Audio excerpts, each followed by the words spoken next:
Before you try to drive the car, we need to get what makes it tick. That's a good way to put it. To really appreciate what the Diamond Sutra offers, you need to grasp its core theory, the why behind it all. And Master Jingkong's commentary points us to this idea called I manifesting substance.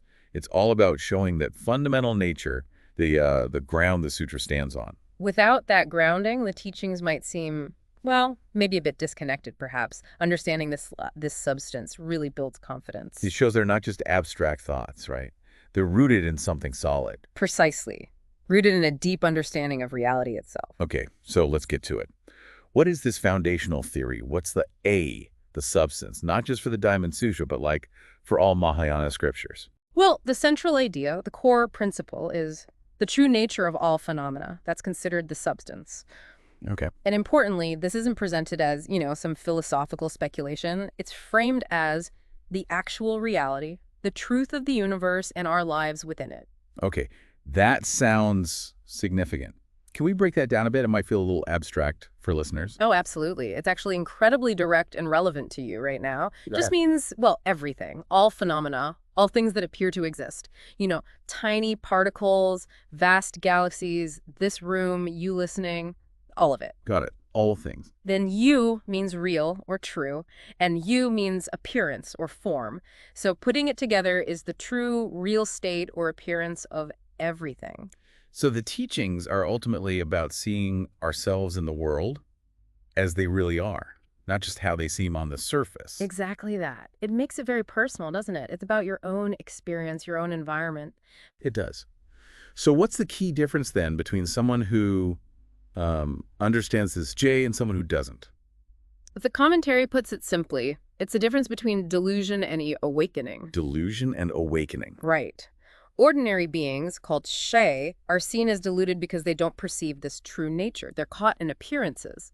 Buddhas and bodhisattvas, on the other hand, are awakened because they do see it clearly. So the difference isn't some kind of inherent good versus bad thing. Not at all. It's purely about the clarity of understanding, the perspective, seeing clearly versus seeing through, well, a fog of misperceptions. The labels, che, ordinary and holy, they're just concepts arising from that difference in understanding. Right, okay. It's a shift in seeing, not a change in fundamental being. Now, focusing back on the Diamond Sutra itself, are there different viewpoints on what its core substance actually is? Yes, there are. And Master Jingkong discusses two really key interpretations. First, there's the view of the great Tiantai Master Z. Okay, Master Z. He pinpointed the core in that incredibly powerful line, Sam, which means if one sees all appearances as non-appearances, then one sees the thus come one. For Master Z, that phrase was the theoretical bedrock of the whole sutra. Wow. Seeing all appearances as non-appearances. Yeah. That makes you stop and think. It flips our usual perception completely on its head. It does, and that's the point.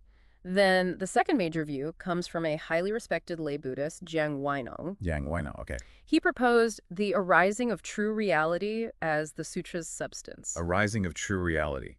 What does arising mean here? Like creating something new? Not exactly creating, no, here. Here signifies more like an awakening to true reality. It's that moment of realization, moving out of delusion and grasping the true nature of the universe and life. So you see, both views point towards this fundamental transformation in understanding reality. Whether it's seeing differently or reality arising in our awareness, it's about that perceptual shift. Now, Master Jingkong really hammers home this phrase. True reality is precisely non-appearance. That non part seems absolutely central. Can we dig into that? Yes, let's do that. That hen is crucial. The commentary explains it signifies hen, which means everything is negated together. Everything. Everything. It's not just saying, oh, this isn't real, but that is. It's a radical letting go of all the dualistic concepts our minds instinctively create and cling to. Like emptiness versus existence, or something existing versus not existing, or being both, or being neither. All these mental boxes. So it negates all those categories we use to define things. Exactly. It's a complete sweep. And here's the really subtle part. The commentary adds, hun, meaning even the negation itself, that concept of non, shouldn't become another fixed idea we hold on to. Whoa, so you don't just let go of is, you even let go of is not. It's like total non-attachment. You've got it. It's profoundly non-attached. Because as the commentary emphasizes, this true reality, it's just inherently the way it is. Fundamentally so, truly so. It wasn't created. It doesn't depend on our ideas about it. It just is, beyond our descriptions. Right. It's actually beyond any name or label we can give it. So the term 8, true reality itself, is just a convenience, a provisional name. We're sort of forcing a name onto it just so we can talk about it and teach it. It's like pointing a finger at the moon. The finger isn't the moon, so don't get stuck on the word 8 itself. It's a pointer, not the destination. Precisely, because the moment we start analyzing, discriminating conceptually, getting attached to the idea of 8, that's exactly when we obstruct our own understanding. We move further away from it. Clinging even to the word 8 is missing the point. The words are just tools to help us get the real meaning behind them, right? Like that phrase, 8 wanting to understand the Buddha's true meaning. Exactly, and that true understanding requires letting go of the discrimination, letting go of the attachment. This feels connected to that idea of the 4 fundamental statements. Emptiness, existence, both, either. Our minds tend to fall into those traps. They do. Our thinking naturally gravitates towards these categories. But the commentary warns that holding on to any one of these limited views, or even combinations of them, leads to what's called reijang, like hundreds of faulty views stemming from these 4 basic positions. And that is what generates delusion, discrimination, and attachment. So the stag is really telling us to relinquish our grip on all those mental boxes. Yes, break free from those limitations. It's saying reality isn't confined to those categories. It makes sense. Our usual thinking builds walls, and true reality is outside them. How does this connect, then, to how we usually see appearance and substance or essence? We often think of them as different. Well, that's exactly where the core misunderstanding lies, according to the commentary. We perceive them as separate realities. We think appearances definitively exist on their own, and maybe we think the underlying substance is empty, but as a separate thing. We get caught up in the changing appearances. And see that as the main reality. Right, and we fail to see their fundamental unity. They aren't 2 distinct things. Appearance and substance, form and emptiness, they're inseparable aspects of the one reality, like 2 sides of a single coin. Okay, so what happens, what's the shift when someone starts to see that unity, when the delusion quiets down? When those delusive patterns of thought, the discrimination, the attachment, begin to cease, then the realization dawns that, substance, appearance, and function are actually one integrated reality. One integrated whole. Yes, a seamless, interconnected whole. The commentary uses this beautiful term, a community of life. This interconnected whole is the Dharma body. It is our true self, and it is the factual reality of 2. Everything is interdependent. Okay, I can almost hear some listeners thinking, hold on, how can all individual beings, all separate things, actually be one? Well, it's a challenging idea. It absolutely is challenging from our usual perspective, and the commentary acknowledges that. It's difficult to grasp as long as we mistake these fleeting, illusory appearances for the ultimate solid reality. Our ingrained sense of being a separate, independent self makes this unity seem counterintuitive, even impossible. So if it's so hard to grasp intellectually, what's needed? What are the inner conditions required to actually understand these deep teachings about need? This is critical. The commentary points to 3 essential qualities of mind: a sincere, genuine mind, a pure, undefiled mind, and equanimous, unbiased mind. Sincerity, purity, equanimity. Exactly. And these aren't just nice ideas. They're directly linked to the core principles of practice found in the title of the Infinite Life Sutra: purity, equanimity, and awakening. These mental states are the very soil in which understanding can grow. Can you say a bit more about what pure and equanimous mean practically? Sure. Purity means being free from mental defilements, things like the constant pull of our 7 emotions, the craving generated by the 5 desires, and all the sticky attachments that bind our minds. Okay, freedom from that inner noise and clinging. Yes. And kirana, equanimity, means being free from all forms of discrimination. No us versus them. No judgments based on high or low, good or bad, like or dislike. It's seeing without those biases. Seeing things as they are without imposing our preferences. Right. And the commentary loops back here saying that truly leaving behind delusion, discrimination, and attachment is what leads to genuine purity, equanimity, and ultimately awakening. Mm-hmm. A mind still caught up in these. That's described as a deluded mind. It simply can't see clearly. This concept of leaving behind keeps surfacing. How does that work in, everyday life? We can't just stop interacting with things. That's a very important point. Here is closely tied to pu, which means not grasping, not seizing upon things mentally. The Buddha said, leaving all appearances is precisely all dharmas. It is reality itself. So tu is about that mental non-clinging, not discriminating against or becoming attached to appearances in your mind. Okay, so it's an inner stance. Exactly. But, and this is crucial, the commentary clarifies that while this inner non-attachment is key, you can't just abandon engagement with the world on the practical level. You can't just check out. Why not? What happens then? Doing that, becoming totally passive or disengaged, leads to a kind of nihilism, a trap the commentary calls falling into emptiness, but in a negative, unproductive way.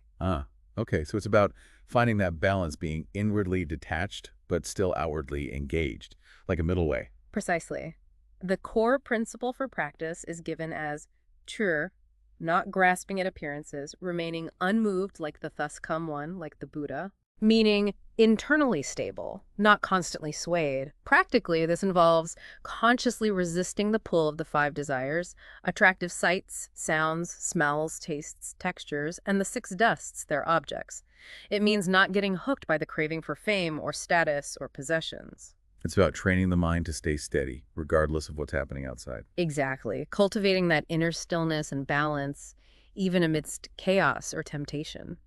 And the commentary stresses this isn't just for one type of practice. It's fundamental whether you're practicing Pure Land, Chan meditation, or studying doctrines deeply. It underpins success in all of them.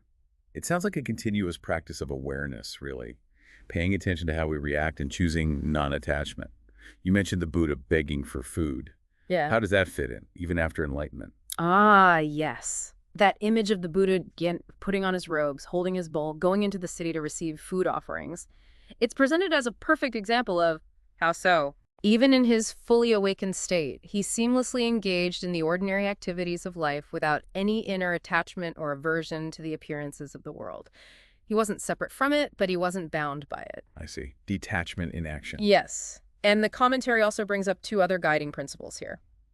Take suffering as your teacher, learn from life's difficulties, and take the precepts, the ethical guidelines, as your teacher. These help build the strength to resist those external pulls and maintain inner stability. And this applies whether you're a monk or nun or a lay person living in the world. That's very practical. Use challenges and ethics as guides.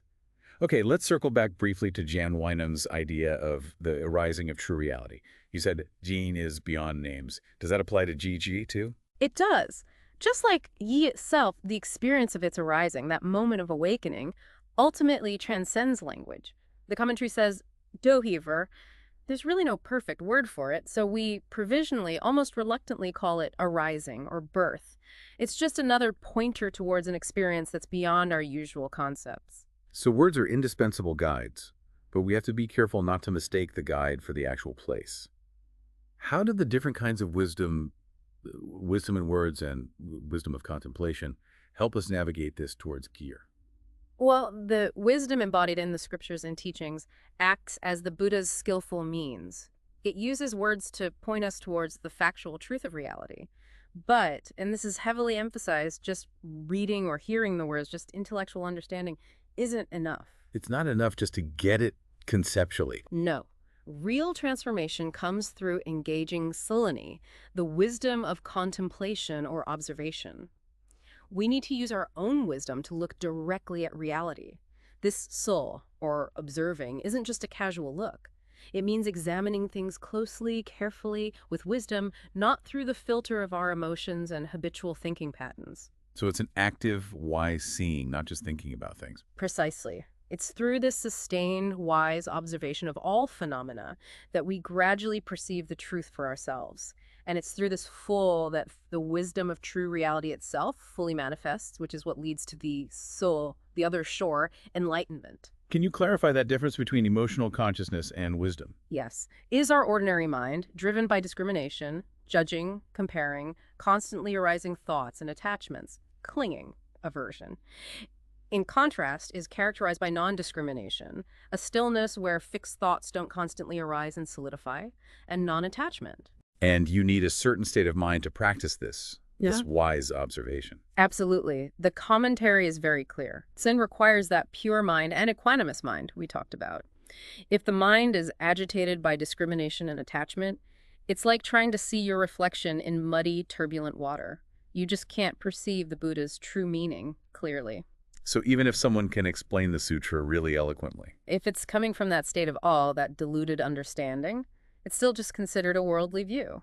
It might sound good, but it doesn't lead to liberation. It just keeps the wheels of karma turning. True Dharma, the commentary insists, is about practice, not just clever talk. but if the mind is pure and equanimous, Then, wonderfully, everything becomes Dharma.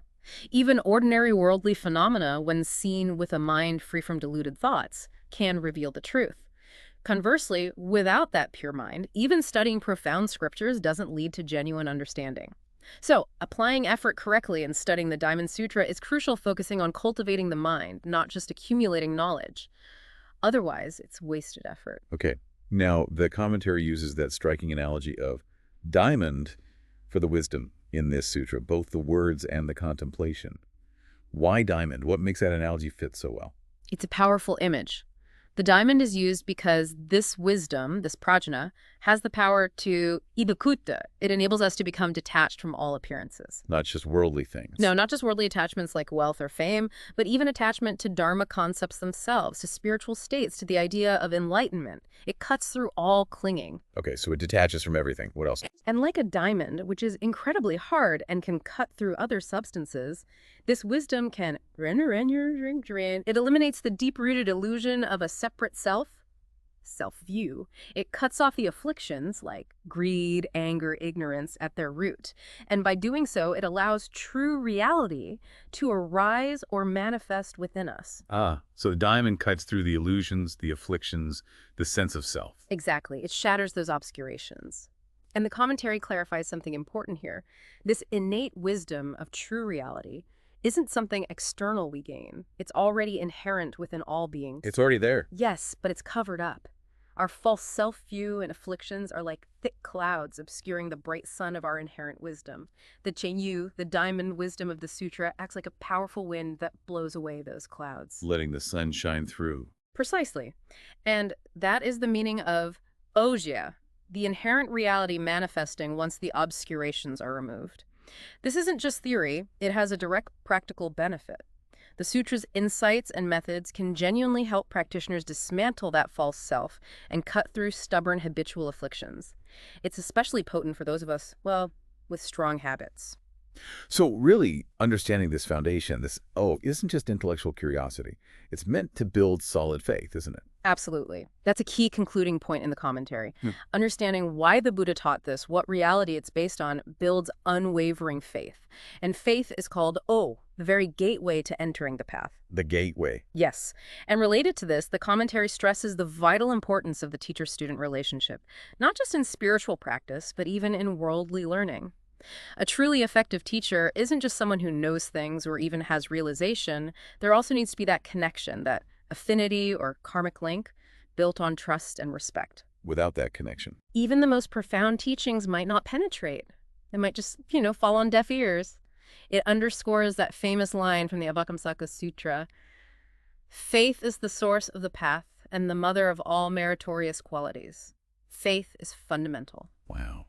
So, wrapping up this deep dive into AK, it really brings home that the Diamond Sutra's core points us directly to the fundamental truth of reality. And the journey to understanding isn't about changing reality itself, but radically shifting how we perceive it, letting go of all that clinging and conceptualizing we normally do. That's the heart of it. The commentary really pushes us to consider that the gap between our usual, often difficult experience and the clear seeing of an awakened being isn't about them being made of different stuff. It's about the perception. Which leaves us with a really powerful question for you, the listener, to reflect on.